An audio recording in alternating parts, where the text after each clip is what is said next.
नाराज बीजेपी कार्यकर्ताओं ने छोड़ी पार्टी। भाजपा की कथनी और करनी में है फर्क। कई नाराज कार्यकर्ता छोड़ सकते हैं पार्टी। ये नहीं है वाजपेयी की भाजपा। नमस्कार, सीधी बात में मैं हूं आपका दोस्त नीलेश फरकाड़े और आप देख रहे हैं नागपुर समय न्यूज। दोस्तों, हम आज जिस विषय पर आपसे बात करने के लिए आए हैं, ये विषय निश्चित तौर पर हर किसी को सोचने पर मजबूर करने वाला है। आपने बड़े बड़े चुनाव देखे, बड़ी बड़ी पार्टियां भी देखी, उनको अनुभव भी लिया, साथ ही साथ हर कोई वाकिफ है पॉलिटिक्स से। जी हाँ, एक वक्त था जब पॉलिटिक्स में बात करने के लिए हर कोई कतराता था, मगर अब वक्त ऐसा हो चला है कि हर कोई उसमें इंटरेस्ट लेने लग गया है। और पॉलिटिक्स की बात आती है तो बात आती है पार्टियों की, और पार्टियों की बात आती है तो आती है कार्यकर्ताओं की। ये वो कार्यकर्ता है जो हर पार्टी को बड़ा या छोटा बनाता है। ये वो कार्यकर्ता है जिसके बलबूते ट्रंप अमेरिका की सरकार पर दोबारा आ जाते हैं, तो वही भारत में चौथी बार मोदी सरकार आने की बात करती है। जी हाँ, मैं बात कर रहा हूँ उस कार्यकर्ता की जो हर वो काम पार्टी के लिए करता है, पार्टी के विकास के लिए करता है, पार्टी की बातें लोगों तक पहुँचाने के लिए करता है, जो पार्टी के लिए ज़रूरी होता है। मगर वक्त ऐसा आए जब पार्टी का कार्यकर्ता ही नाराज़ हो जाए तो उस पार्टी का क्या होगा, ये सोचने वाली बात है। और ऐसा ही कुछ वाकया पूर्व नागपुर में होता नजर आ रहा है। मेरे साथ हमारे स्टूडियो में फिलहाल मौजूद है जेपी शर्मा जी, जो कि भारतीय जनता पार्टी के पूर्व कार्यकर्ता है। पूर्व इसलिए क्योंकि इन्होंने पार्टी छोड़ दी है। जी हाँ, पूर्व नागपुर का एक बड़ा नाम जेपी शर्मा। 28 सालों से ये भाजपा में कार्यरत है। साथ ही साथ 9 बड़े पदों पर, भाजपा के अलग अलग पदों पर इन्होंने कार्य किया है। संगठन को बढ़ाने का कार्य भी किया है और साथ ही साथ संगठन के विचारसरणी लोगों तक पहुंचाने के लिए भी वो कार्यरत रहे हैं। तो सबसे पहला सवाल, शर्मा जी, आपने पार्टी क्यों छोड़ी? सीधी मुद्दे की बात। देखिए, मैंने सबसे पहले तो आपके चैनल के सभी दर्शकों को मेरा नमस्कार।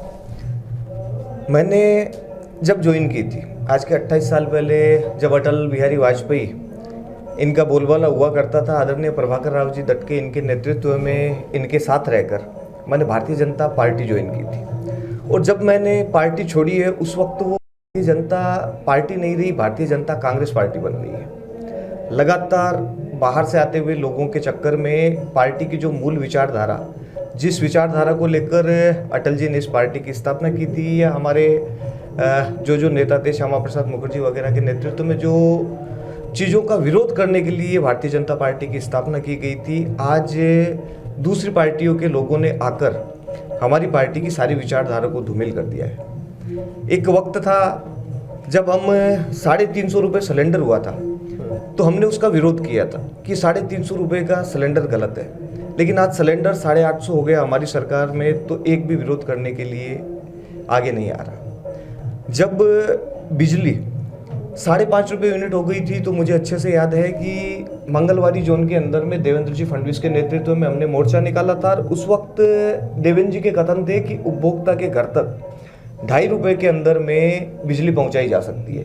लेकिन आज 11.5 रुपये बिजली हो गई तो यहाँ पे चुप्पी है। तेल जो 60 रुपये था वो 120 रुपये हो गया। ये आम जनता के मुद्दे हैं जिन पे हम आवाज़ उठाते थे, जो भाजपा के कार्यकर्ता थे उस वक्त के। लेकिन आज समय बदला है। समय बदलने के साथ ऐसी स्थिति हो गई है कि भाजपा का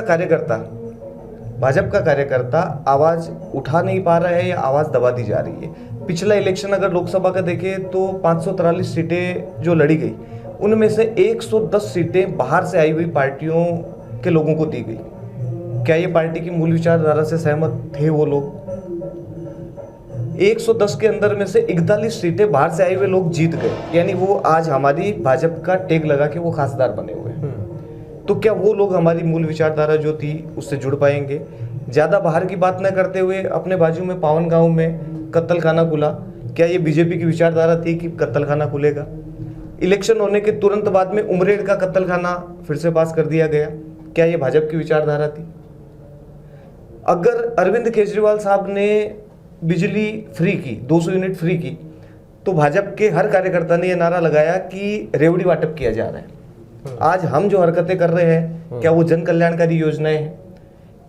ऐसे अगर छोटे मोटे मुद्दे देखने जाएंगे तो हजारों मुद्दे हैं। मेरे ऊपर आज तक 43 कलमें लगी है। वो सारी कलमें पुतला जलाने की। अजीत पवार साहब के पुतले हमने जलाए और आज अजीत पवार साहब हमारे नेता बन के बैठे हैं। कैसे संभव हो सकता है? बसें तोड़ने की कलमें लगी है। हमने आंदोलन किए, कहीं किसी कार्यालय में घुस के तोड़फोड़ की, कहीं किसी के झंडे जलाए, कहीं मारपीट की, लेकिन पूरी की पूरी राजनीतिक कल में। और वो राजनीतिक कल में अगर उस टाइम सही थी तो आज गलत कैसे हो गई? यानी कहीं ना कहीं या तो हमने हमारे सिद्धांतों से समझौता कर लिया है, और हो सकता है मैं शायद समझौता करने में कहीं ना कहीं कम रहा, या चापलूसी करने में हो सकता है कहीं ना कहीं कम रहा। एक छोटा सा उदाहरण देता हूँ आपको। पिछले कुछ दिनों पहले आदरणीय संदीप जी जोशी और अभिजीत जी वंजारी का चुनाव हुआ। वो जब चुनाव आया तो मुद्दा था जाति। हमारे नेता जो देश और धर्म की बात करते थे, देखिए पार्टी के अंदर हम जाते हैं तो हमारा कार्यालय बना हुआ है, वो कार्यालय के अंदर में पहला स्लोगन लिखा हुआ है कि पहले देश बाद में पार्टी, और उसके बाद में अगर कुछ बचता है तो मैं। तो यहाँ पहले देश नहीं, पहले कुर्सी, बाद में मैं, और बाद में अगर कुछ बचता है तो मेरा परिवार। उसके अलावा सोच खत्म हो गई। जो अटल जी की विचारधारा थी वो खत्म हो गई, अभी की विचारधारा कुछ परिवर्तित हो गई है। जब संदीप जी जोशी चुनाव लड़े तो उस वक्त का नारा था कि जाति साथी माती खा लागते, यानी वहाँ पे पार्टी की विचारधारा या पार्टी से ऊपर उठकर लोगों ने विरोध किया। हमारे आदरणीय आमदार साहब के साले साहब हैं, मेरे को नाम लेने में कोई झिझक नहीं है क्योंकि फोटो वीडियो उन्होंने खुद अपने फेसबुक पेज पे डाल रखे हैं। आदरणीय सुभाष जी घाटे साहब, उन्होंने खुलकर सिर्फ जाति के लिए अभिजीत जी वंजारी का सपोर्ट किया। साहब चुनाव खत्म हुआ, भारतीय जनता पार्टी हार गई, ठीक है। कुछ लोगों का कहना यह है कि संदीप जी जोशी हार गए, ठीक है। दूसरा चुनाव आया लोकसभा का। लोकसभा का चुनाव आते बराबर जाति से ऊपर उठकर जय श्री राम का नारा लगने लगा, ठीक है साहब, राम के नाम पे चुनाव जीत गए। लेकिन आपको ये चीज ध्यान में रखनी पड़ेगी कि लीड आपकी लगातार कम होती जा रही है। 2,82,000 वोटों से गडकरी साहब ने पहला चुनाव जीता था 2014 का। 2019 के चुनाव में 2,16,000 की लीड बची थी, और इस बार लीड 1,32,000 मात्र रह गई है। तो कहीं ना कहीं विचार करना पड़ेगा कि आपकी लीड लगातार कम होती जा रही है, यानी आपकी विचारधारा से जुड़े हुए लोग बदलते जा रहे हैं। और भाजपा के जो मूल कार्यकर्ता है, जिन्होंने भाजपा को सत्ता में लाने के लिए अथक प्रयास किए, वो लोग या तो साइलेंट होके घर पे बैठे हैं, क्योंकि ऐसी स्थिति है साहब कि अगर हम कहीं विद्रोह करने जाते हैं ना, तो बाकी अगर बातों में हम फेल हो जाए, अगर मेरी बात को कोई क्रॉस नहीं कर पाएगा, तो लास्ट में यही बात आती है कि धर्म खतरे में, देश खतरे में। सब देश के लिए हम शायद काम नहीं कर रहे हैं, धर्म के लिए प्रधानता ज़्यादा हो गई। लेकिन गुरु नानक जी ने कहा था कि 4 बेटे थे, चारों बेटे देश पे कुर्बान कर दिए। 2 लाइनों में मैं बताना चाहूँगा कि देश धर्म के वास्ते वार दिए सुत 4, और 4 गए तो क्या हुआ, ये जीवित कई हजार। ये गुरु नानक जी के शब्द थे। यानी जिन्होंने देश की रक्षा के लिए अपने बेटों को कुर्बान कर दिया, वो वहाँ से देश को संभालते संभालते हम लेके आए हैं। आज वर्तमान स्थिति ये हो गई है कि भाजपा का राजकारण सिर्फ और सिर्फ धर्म पर टिका है। वो धर्म जिसके वोट मात्र, सिर्फ वोट मात्र लेने की राजनीति भारतीय जनता पार्टी कर रही है। धर्म के अंदर में कार्यकर्ताओं को यह बताया जाता है कि हमारे झंडे में भी हरा कलर है, तो हमको उनको भी लेके चलना है। हरे धर्म के हरे झंडे का सम्मान भी अपने को करना है, और भगवा को भी, भगवा के नाम पे वोट लेना है। बीजेपी अगर बोलती है कि हम हिंदुओं की पार्टी है, तो हिंदुओं के लिए क्या वो मुस्लिम समाज के लोगों को विरोध कर सकती है कि भैया हम मुसलमानों की अगाड़ी नहीं बनाएंगे, अल्पसंख्यक अगाड़ी जो भारतीय जनता पार्टी में बनी हुई है हम उसको बर्खास्त करते हैं? या तो छाती ठोक कर विरोध करो, नहीं तो जनता को गुमराह मत करो। आप एक तरफ मौलवियों की पगार अभी कुछ 16,000 रुपये कर दी गई है जस्ट 2 महीने पहले, जबकि हमने जब नारे लगाए थे वो नारे ये थे कि भैया मौलवियों की पगार अगर चालू है उनकी बंद मत करो, आप पंडितों की भी पगार चालू करो।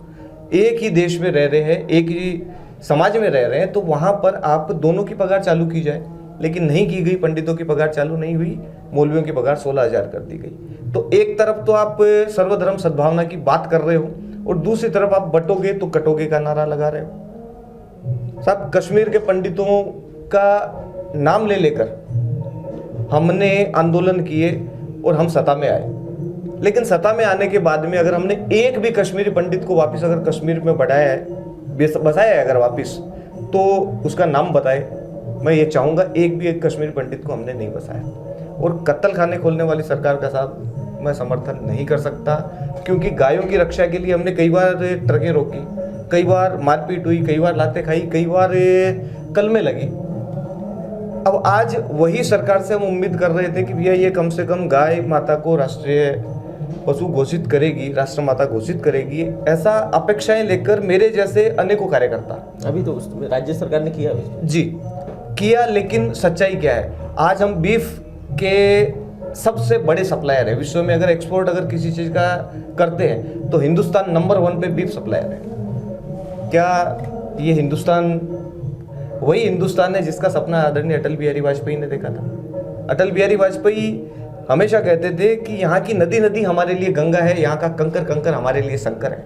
अगर हम जिएंगे तो इस देश के लिए जिएंगे और मरेंगे तो इस देश के लिए जिएंगे मरेंगे। और मरने के बाद भी अगर गंगा जी में बहती हुई हमारी अस्थियों को कोई कान लगा के सुनेगा तो एक ही आवाज़ आएगी, भारत माता की जय। तो भैया भारत माता मेरे हिसाब से प्रथम है, क्योंकि हमारी विचारधारा अटल जी वाली विचारधारा है। वर्तमान समय में कन्वर्ट होती हुई पार्टी, मोदी जी ने स्वच्छ भारत अभियान चलाया, लेकिन स्वच्छ भारत अभियान के साथ साथ मेरे को ऐसा लगता है उन्होंने दूसरी पार्टियों को सबको स्वच्छ कर दिया। जितने भ्रष्टाचारी लोग थे मेरे ख्याल से आज की डेट में सारे के सारे भाजपा के समर्थन में हैं। 4 दिन पहले आदरणीय मोदी साहब भाषण देते हैं कि मेरे बाजू में अगर कोई भ्रष्टाचारी बैठा तो वो भस्म हो जाएगा, और 4 दिन बाद जिन पे आरोप लगाते थे 70,000 करोड़ का अजीत दादा पवार पे, वो उनके बाजू की कुर्सी पे बैठे थे। तो ये शायद मेरी सहन शक्ति के बाहर है या मेरी सहन शक्ति जवाब दे चुकी, इसलिए मैंने हाथ जोड़कर अलविदा भाजपा कह दिया। आपने 28 साल का समय गुजारा है। 28 साल में प्रभाकर राव दटके जी जैसे बड़े व्यक्ति के साथ भी आपने काम किया है। देवेंद्र जी का भी शुरुआती काल आपने देखा है। उस वक्त क्या इस तरह का माहौल था? नहीं, उस वक्त पार्टी का जैसे मैंने आपको बताया कि स्लोगन ही लिखा हुआ था कि देश सबसे पहले है। अगर आपको भारतीय जनता पार्टी ज्वाइन करनी है तो आप स्वयं के लिए मत करो, पहले देश के लिए उसके बारे में विचार करना है। देश के बाद में हमको पार्टी के बारे में विचार करना है, और पार्टी के बाद में अगर कुछ बचता है तो आपको आपके बारे में विचार करना है। ये उस वक्त की विचारधारा थी। वो विचारधारा पूर्णतः समाप्त हो गई है। आज विचारधारा सिर्फ और सिर्फ कुर्सी की विचारधारा रह गई है। सफर में ये सवाल आता है इसलिए मैं आपको पूछ लेता हूँ। आपने 100 वीडियोस ऑफ बीजेपी ऐसा एक सोशल मीडिया पे एक पूरा ये कारवा चलाया था, उसमें आपने कई चीज़ें बोली।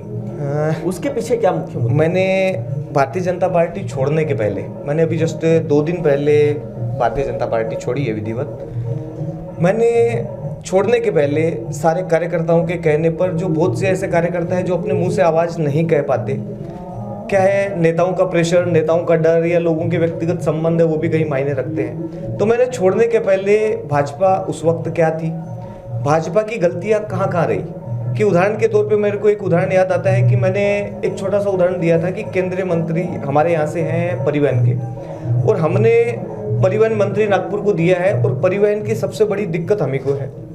जहाँ कांग्रेस के राज में 50 रुपये और 100 रुपये के चालान होते थे, वो आज मिनिमम चालान किसी भी चीज़ का है वो 500 रुपये से लेकर ऊपर में 10,000 रुपये तक के चालान है, और उस चालान से एक भी व्यक्ति अछूता नहीं है। आपने कैमरे लगाए, बहुत अच्छा काम किया, जनता की सिक्योरिटी के लिए लगाए, कहीं ना कहीं यूज होते भी होंगे, लेकिन वो कैमरों का सर्वाधिक अगर यूज किया गया तो चालान फाड़ने के लिए यूज किया गया। सड़कें, एक भी सड़क साहब, मैं आपको दावे के साथ बोलता हूं कि आज की डेट में भी आप देख लीजिए कि एक भी सड़क लगातार 1 किलोमीटर के बिना गड्ढे की अगर आपको मिल जाए तो आप जो बोलोगे मैं करने को तैयार हूं। जिस सड़क पे 15, 20 और 25 की स्पीड के ऊपर गाड़ी नहीं चलती, वहां पे हमने विरोध किया था। हमारे दोनों बड़े नेता आदरणीय गडकरी साहब और फडणवीस साहब उस वक्त के, वो उस विरोध में शामिल थे कि नागपुर शहर में हेलमेट चालू नहीं होना चाहिए, क्योंकि शहर के अंदर जरूरत नहीं है, शहर की सीमाओं में जरूरत नहीं है। सत्ता में आते बराबर उन लोगों ने हेलमेट चालू करने के साथ साथ हेलमेट के चालान का शुल्क 500 रुपये किया, जो बहुत ज़्यादा है। जनता का हर आदमी उनको भुगत रहा है। क्या हमने जिस चीज़ का आपने विरोध किया उस चीज़ के लिए जनता ने आपको वोट दिया, या हमने जनता से आपके लिए वोट मांगे? वो चीज़ों पे आप अगर खरे नहीं उतरे, आप हमसे अगर अपेक्षा करते हो तो हम वो चीज़ों के लिए वोट नहीं मांग सकते, उनका समर्थन नहीं कर सकते, जिसका असर लगातार आप देख रहे हो कि लीड कम हो रही है। नहीं, बिल्कुल लीड कम हो रही है, ये बात सही है, मगर सीटें भी तो भाजपा की ही आ रही है, ये भी उतना ही सच है, ये भी हमें मानना पड़ेगा। एक सवाल आपसे ये है कि अभी आपने पार्टी छोड़ दी है, आप कई कार्यकर्ताओं के साथ कई पार्टियों, अगर आप बताना चाहें किस पार्टी में आप अभी ज्वाइन करने वाले हैं और कितने? मैंने परसों की डेट में आदरणीय शरद चंद्र जी पवार के हाथों से राष्ट्रवादी कांग्रेस में प्रवेश लिया है।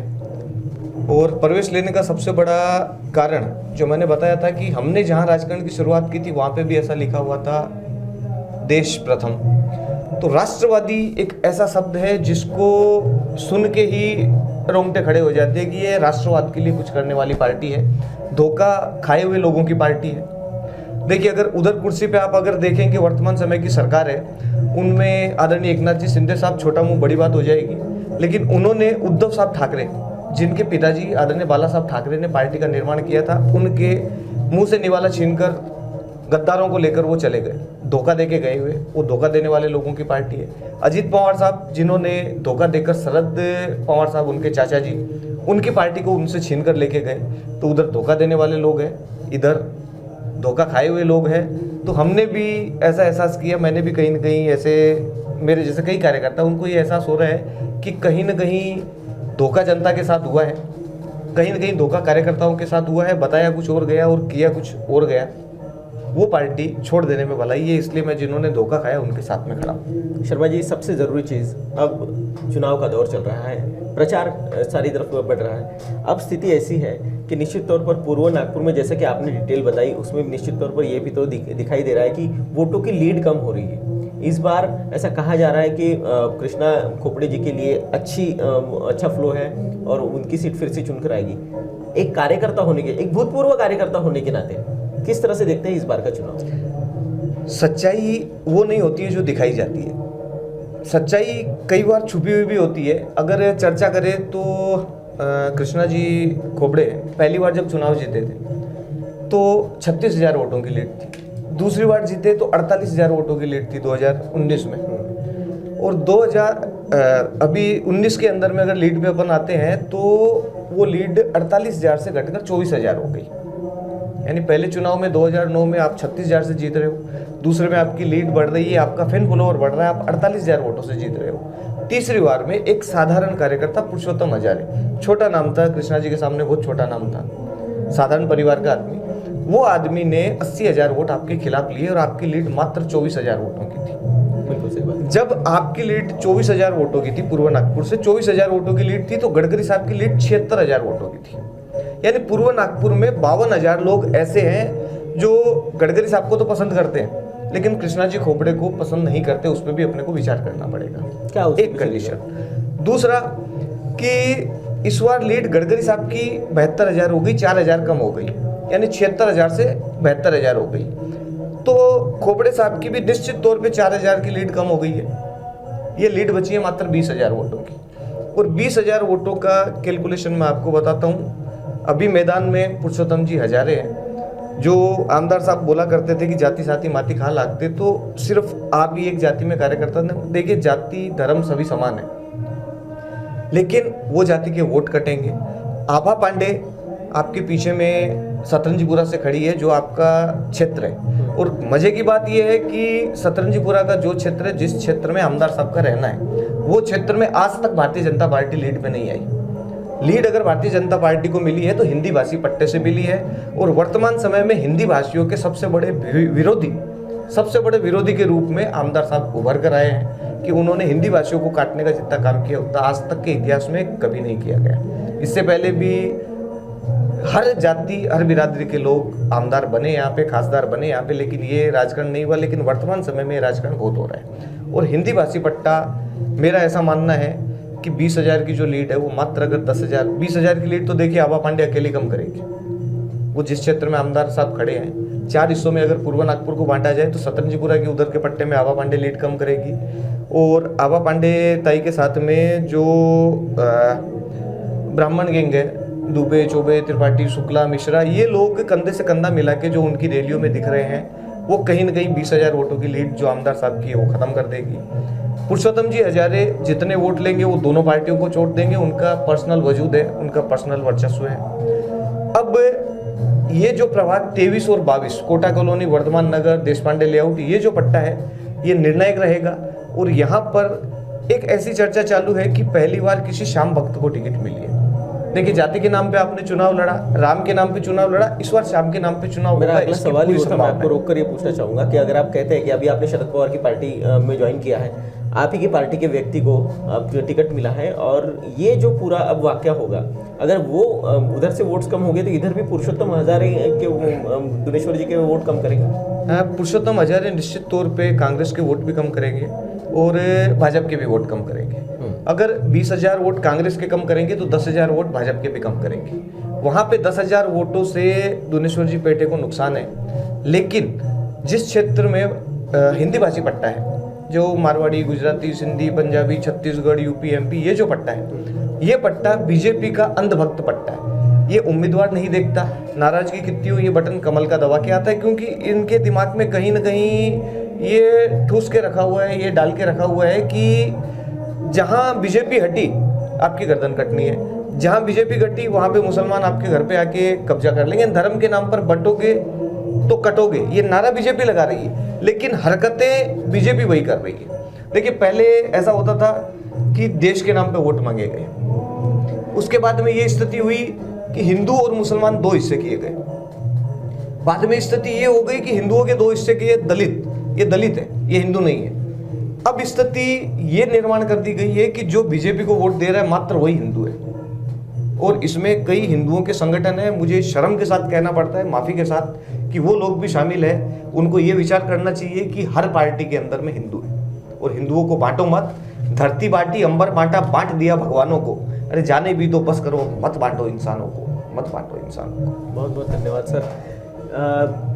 शब्द नहीं है, निश्चित तौर पर निशब्दवाणी से ही बोलना पड़ेगा, मगर जो चीज़ें भावनात्मक रूप से सामने आ रही है वो निश्चित तौर पर सोचने वाली है। मैं एक पत्रकार होने के नाते इस बात का समर्थन तो नहीं करता इनकी सारी बातों का, मगर हाँ ये ज़रूर कहूँगा कि जो इंसानी व्यक्तिमत्वों के बात है, जो भावनिक बातें हैं, वो निश्चित तौर पर समझनी भी ज़रूरी है।